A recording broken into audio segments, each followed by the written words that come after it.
Bonsoir et bienvenue sur Mon Business TV. Vous êtes entrepreneur, futur entrepreneur, vous êtes commerçant, distributeur, alors vous êtes au bon endroit. Retrouvez-moi sur Mon Business TV, la chaîne qui fait décoller votre activité. Bonjour et bienvenue sur Mon Business TV, la chaîne qui fait décoller votre activité. On continue cette série autour des réseaux sociaux et cette semaine, je vais vous donner la compilation des objections les plus fréquentes que je rencontre quand je suis en rendez-vous sur le terrain avec des responsables d'entreprise, avec des responsables commerciaux et on va dire que là, c'est un peu le florilège des idées reçues ou des fausses croyances attachées aux réseaux sociaux. Et mon objectif, c'est vraiment de vous donner la bonne version pour que ça puisse vous être utile dans votre entreprise et surtout que vous abordiez les réseaux sociaux de la bonne manière. Parce que je l'ai déjà dit dans une vidéo précédente, c'est très puissant les réseaux sociaux, mais il y a des règles à respecter et il est important de savoir comment les utiliser. Alors, on commence tout de suite par, on va dire, la première tarte à la crème qu'on m'envoie parfois quand je parle réseaux sociaux. Je veux dire que souvent on me dit non mais moi maintenant les réseaux sociaux je les fais parce que c'est gratuit, ça ne coûte rien d'aller sur les réseaux sociaux, j'arrête de dépenser de l'argent en radio, j'arrête de dépenser de l'argent dans la presse.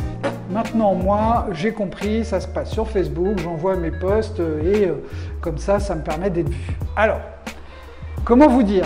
Il y a deux versions dans cette affaire. Oui, le fait de créer une page entreprise, que ce soit sur Facebook, sur Instagram, sur LinkedIn, sur tous les réseaux sociaux que vous voulez, c'est gratuit. On ne vous demande rien pour créer un profil de page entreprise. En revanche, si vous souhaitez obtenir de la visibilité ou faire en sorte de générer du trafic vers votre site ou vers votre boutique via les réseaux sociaux, vous n'avez pas d'autre choix que d'acheter de la publicité sur Facebook, sur Instagram, sur Twitter, sur LinkedIn. Vous êtes tenu de le faire. C'est le seul moyen de toucher votre audience. Alors, la bonne nouvelle, c'est que si on prend une plateforme comme Facebook, ça permet effectivement de toucher la cible et seulement la cible que vous touchez parce que l'outil de gestion des publicités est vraiment très bien fait et permet d'avoir une finesse d'approche probablement sans équivalent parmi toutes les plateformes des réseaux sociaux, mais il faut bien vous rendre compte qu'il va falloir acheter. Et de toute façon, Facebook aujourd'hui a pris la décision de quasiment faire payer toutes les entreprises. Avant, quand vous postiez quelque chose sur votre page, vous touchiez 15 à 20% de votre communauté. Mettons que si vous aviez 1000 fans, vous touchiez à peu près 150 à 200 personnes. Aujourd'hui, c'est terminé. Le seul moyen d'avoir de la visibilité, c'est de pousser vos publications avec de la publicité, avec des encarts qui vont donc apparaître soit dans le fil d'actualité, soit sur le côté. Donc non, les réseaux sociaux, ce n'est pas gratuit. Ce sera d'ailleurs de moins en moins gratuit. Par contre, ça reste d'un rapport très compétitif en termes de retour sur investissement, on en parlera tout à l'heure. Donc il est essentiel de bien faire son travail de sélection pour éviter de dépenser son argent. Donc bien cibler, adapter son message à sa cible, c'est important et ça restera toujours beaucoup plus compétitif que les médias traditionnels en termes de retour. Je n'ai rien contre les médias, d'autant moins que j'y ai travaillé 20 ans, mais en termes de puissance et de ciblage, ça restera plus efficace si vous visez un retour sur investissement. Rien ne vous empêche en revanche évidemment de continuer à construire votre image, votre notoriété grâce à la radio, grâce à la presse, grâce à l'affichage parce que ce sont des vecteurs très puissants. Mais si vous voulez travailler un peu plus en chirurgical, les réseaux sociaux sont très adaptés, mais il va falloir malgré tout payer. Ensuite, j'entends parfois cette remarque, oui mais alors vous comprenez, moi mes clients ils ne sont pas sur les réseaux sociaux, c'est des cadres, des infirmières, que sais-je, en tout cas je sais qu'ils ne sont pas sur les réseaux sociaux, c'est sûr. Bon, alors là en général il y a deux options, soit vous avez affaire à quelqu'un qui est totalement réticent au fait d'aller sur les réseaux sociaux, soit la personne n'a pas toujours les connaissances autour des réseaux sociaux. Alors, juste pour fixer les choses, même si j'en ai parlé dans une vidéo précédente, on va parler de Facebook, puisque puisque c'est aujourd'hui le réseau social le plus important en France, c'est 34 millions d'utilisateurs. Donc la caractéristique de Facebook, c'est non seulement d'avoir une audience très large, mais de couvrir un spectre d'âge très large, c'est-à-dire que en gros, on commence dès 15-20 ans et aujourd'hui, il faut savoir que Facebook est aussi utilisé par les seniors. Moi, dans ma famille, j'ai des tantes qui ont plus de 70 ans et qui continuent à utiliser Facebook. Je ne peux pas ne pas parler de Maria Bodin et de son fameux sketch Face de Book. Je vous rappelle que Maria Bodin a quand même passé les 86 ans. Donc voilà, c'était juste une petite parenthèse autour de Maria Bodin, mais tout ça pour vous dire que tout le monde aujourd'hui est sur les réseaux sociaux. Donc que vous soyez cadre, que vous soyez employé, que vous soyez mère de famille, que vous soyez businesswoman dans une grande PME, tout le monde est sur les réseaux sociaux, c'est universel, donc il est erroné, il est injuste de penser que tous les clients ne sont pas là. Après, il faut essayer de savoir qui ils sont et comment les toucher et quel type de réseaux sociaux ils consomment, parce que là, il peut y avoir des différences, mais aujourd'hui, les réseaux sociaux touchent à peu près tout le monde. On peut même dire que c'est une des caractéristiques de cette période. Ça, c'est le deuxième point. Ensuite, souvent j'entends, oui, mais alors moi je veux bien aller sur les réseaux sociaux, mais ça prend du temps. Alors, là, on est d'accord, je ne vais pas vous dire le contraire. Ce que vous investissiez avant en argent, dans les médias traditionnels, dans la publicité, prospectus, médias, relations publiques, oui, il faut cet aspect financier. Aujourd'hui, on l'a plutôt sur l'aspect temps et énergie. C'est vrai que alimenter les réseaux sociaux, nourrir, entre guillemets, la bête, ça demande du temps et quelques moyens pour produire et délivrer ce contenu. Donc il faut s'organiser, c'est un peu comme votre séance de sport du matin, essayez de prévoir une demi-heure tous les jours pour faire un post, soit le matin, soit le soir, enfin quand vous avez le temps, ou tous les 2 jours, 3 jours, vous n'êtes pas obligé de le faire de manière régulière. Le plus important, c'est de prendre le temps de le faire, considérer que ça fait partie un peu de la bonne hygiène commerciale que vous devez vous imposer pour à la fois nourrir votre communauté de clients et aussi essayer d'aller faire du développement de nouveaux clients grâce à ce canal. Ensuite, ce que j'entends parfois aussi, c'est que oui, mais alors c'est bien gentil les réseaux sociaux, mais on n'a pas de retour, on ne sait pas mesurer, c'est pas de la vente directe, etc. etc. Alors, j'ai déjà eu l'occasion de vous dire dans une vidéo précédente qu'on pouvait tout à fait vendre sur les réseaux sociaux, même si je vous déconseille de le faire peut-être au départ. L'idée, c'est déjà que vous puissiez gagner la confiance de vos internautes, que vous suscitiez l'intérêt autour de votre enseigne ou de votre produit avant de vendre. Je vous rappelle que vous êtes dans une démarche de séduction, vous êtes invité quelque part, vous vous joignez à une conversation entre consommateurs, donc il faut vraiment donner une très bonne image de vous en vous montrant éduqué, bien posé, intéressant, et c'est seulement une fois que le consommateur, vous aurez gagné sa confiance et son intérêt que vous pourrez lui proposer des choses. Même si vous proposez au départ uniquement du contenu, vous pouvez mesurer. Sur Facebook, aujourd'hui, vous avez des outils statistiques très intéressants.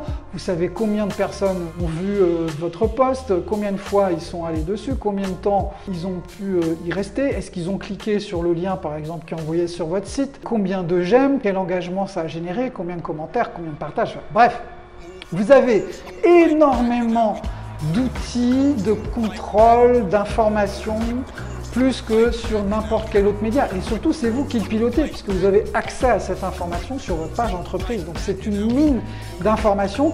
Et le message que je veux vous faire passer, c'est que sur les réseaux sociaux, il ne faut pas hésiter à tester. Tester, il y a des choses qui vont marcher, d'autres qui marcheront moins bien.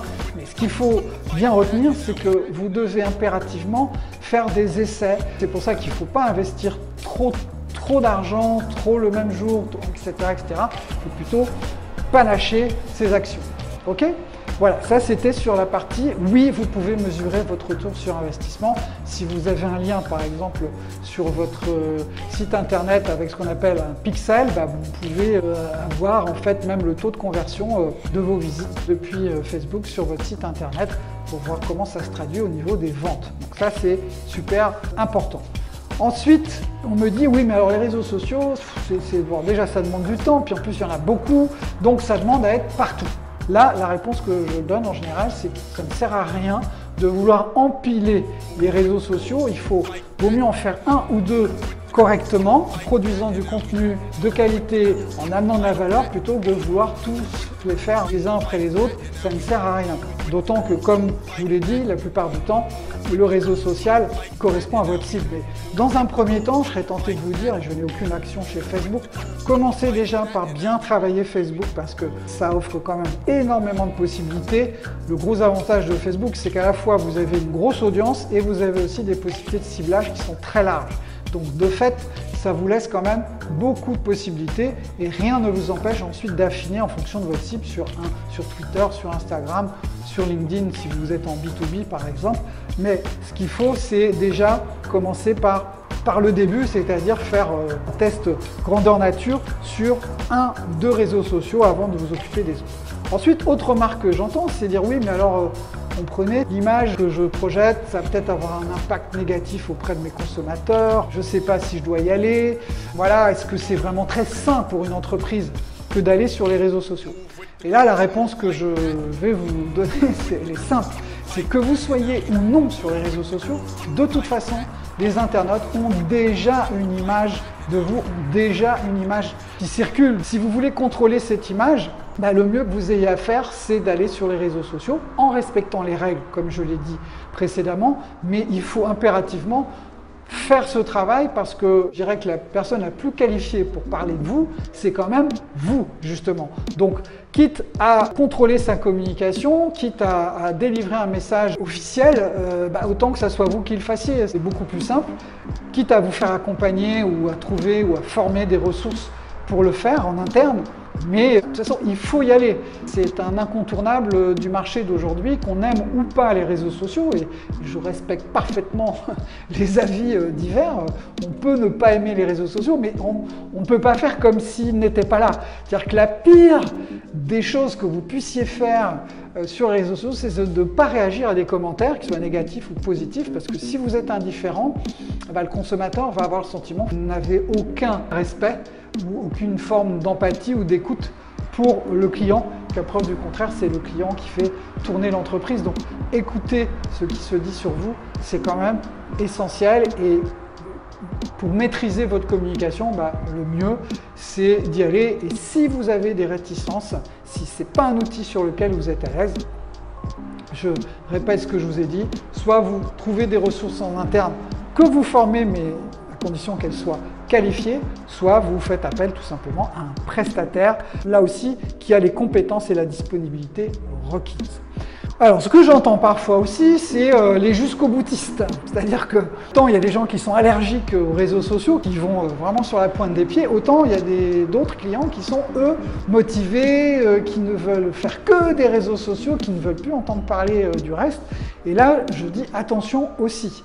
Je vous ai mis en garde sur une vidéo précédente sur le fait que les réseaux sociaux pouvaient changer leurs règles, que vous n'étiez pas chez vous, que vous étiez juste invité dans les deux sens, c'est-à-dire que vous êtes invité chez les clients et vous êtes aussi invité des réseaux sociaux. Donc si un réseau social du jour au lendemain change sa règle, ça peut avoir des conséquences négatives pour vous.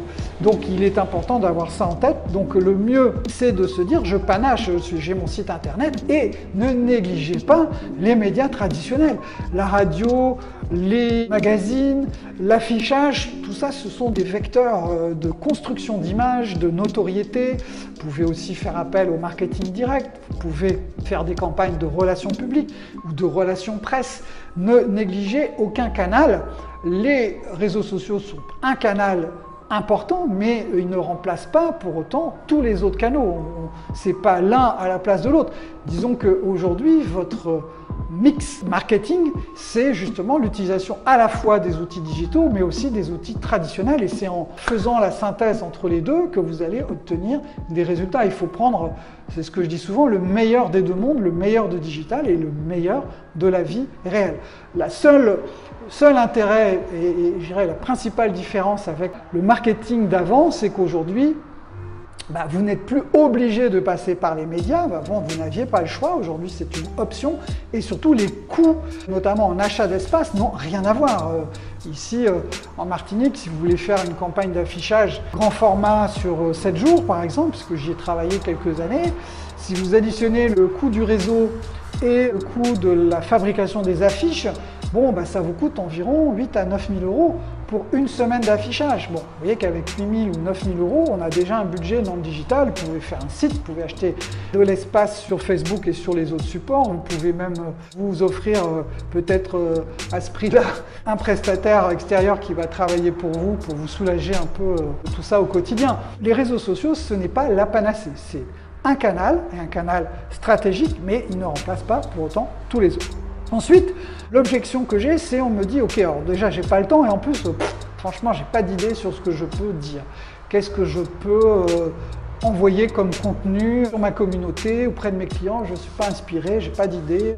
Voilà, moi j'ai pas le temps de m'en occuper ou j'ai pas la matière. Alors, souvent, les entreprises n'ont pas le regard en fait que moi en tant que prestataire extérieur j'ai. Moi je sais que dans la majorité des cas, toutes les entreprises ont une belle histoire à raconter, soit l'histoire de la création de l'entreprise, soit le parcours, soit la transmission de l'entreprise, soit l'évolution de l'entreprise. Bref, en général, il y a beaucoup plus de matière que ce que les chefs d'entreprise peuvent imaginer avoir.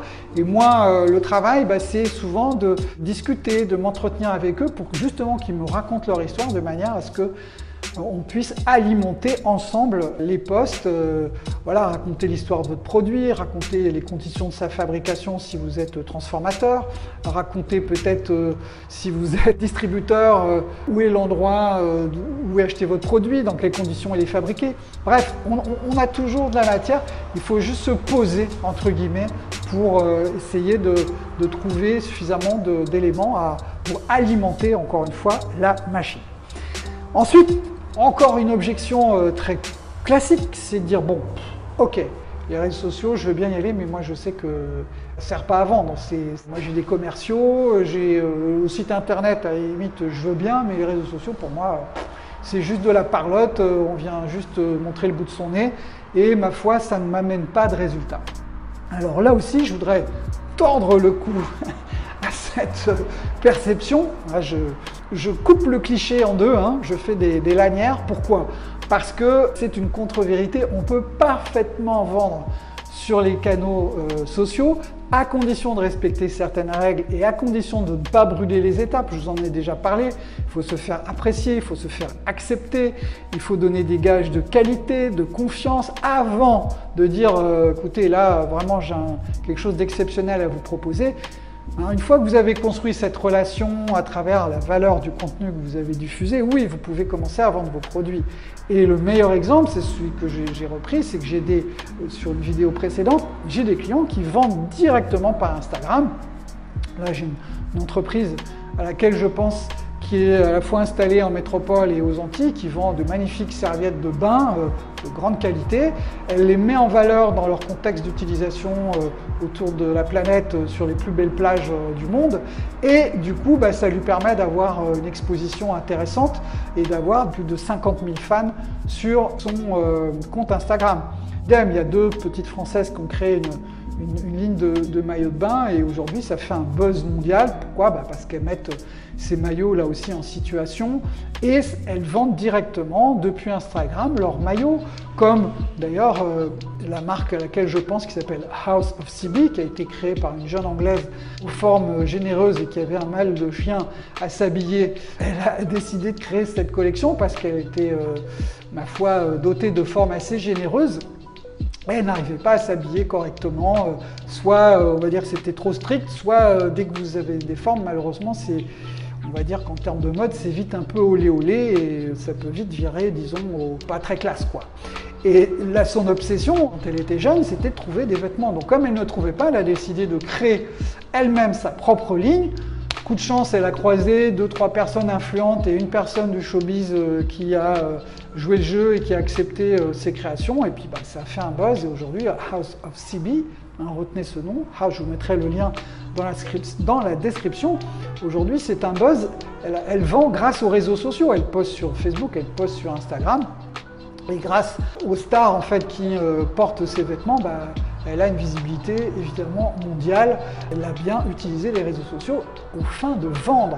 Donc oui, les réseaux sociaux, si vous les utilisez bien, et je pense notamment à Instagram si vous êtes dans des métiers autour de la mode, de la restauration, tout ce qui est lié au visuel, à l'esthétique, c'est extrêmement puissant et surtout, ça vous donne une ouverture bien au-delà de votre marché premier puisqu'Instagram est quand même largement international. Moi, sur mon compte Instagram, j'ai un petit millier de personnes qui me suivent, dont la moitié en Chine, au Japon, en Australie, aux États-Unis, des gens que je n'ai jamais rencontrés, mais qui aiment bien mes photos, qui aiment bien mes petites vidéos. Donc voilà. Ensuite, le dernier point sur lequel je voudrais terminer cette vidéo, et c'est un petit clin d'œil que je veux vous faire, c'est la dernière remarque que j'ai envie d'entendre souvent quand on me parle des réseaux sociaux ou on me parle de Facebook ou d'Instagram, c'est le chef d'entreprise qui très sérieusement me dit « Mais non, mais moi, pour Facebook, j'ai la solution. J'ai embauché un petit stagiaire là, qui est en école de commerce, c'est lui qui gère mon compte.